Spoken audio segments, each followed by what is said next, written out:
আসসালামু আলাইকুম প্রিয় বন্ধুরা, কেমন আছেন সবাই? আশা করি সবাই ভালো আছেন।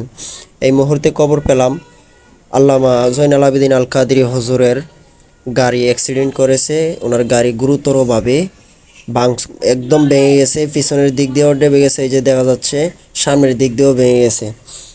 এটা হতে পারে জামাতিদের কাজও হতে পারে, কেননা এটা আশা করা যাচ্ছে জামাতিরাও করতে পারে এটা, কেননা কিছুদিন আগে আল্লামা ফির মুফতি গিয়াসউদ্দিন তাহেরি হুজুরের গাড়ির মধ্যে হামলা করেছে।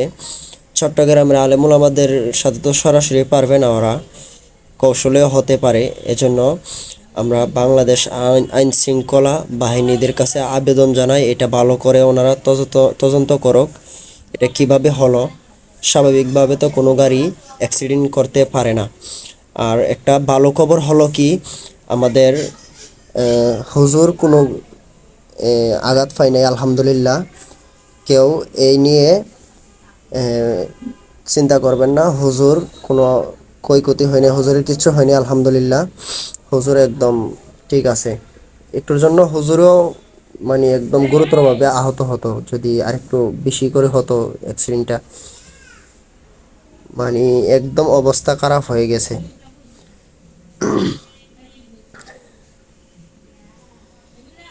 এটা কি যে ঘটতেছে বাংলাদেশের মধ্যে, এটা বুঝতেছি না কেন যে এটা হচ্ছে বাংলাদেশে। বাংলাদেশের মানুষ যে কি হয়ে গেল একমাত্র আল্লাহই ভালো জানে, এটা কেন করতেছে মানুষে। আল্লাহ সবাইকে হেফাজত করুক। একটা গাড়ি স্বাভাবিকভাবে কখনো এরকমভাবে গুরুতরভাবে অ্যাক্সিডেন্ট করতে পারে না। কি একটা অবস্থা চলতেছে বাংলাদেশের মধ্যে। এই যে দেখেন অনেক অনেক মানুষ জড়ো হয়ে গেছে। এই যে বাস এটা মেরে দিয়েছে, বাস এটা হুজুরের গাড়ির মধ্যে মেরে দিয়েছে। অনেক মানুষ এখানে জড়ো হয়েছে। হুজুরের গাড়িটা একদম একদম অবস্থা খারাপ হয়ে গেছে গাড়ির। আল্লাহ রহমত হয়েছে বিদায়ী, ফিরাউলিয়াদের নেক দৃষ্টি আছে বিদায়ী হুজুরের দিকে, হুজুরের কোনো ক্ষয়ক্ষতি হয় নাই।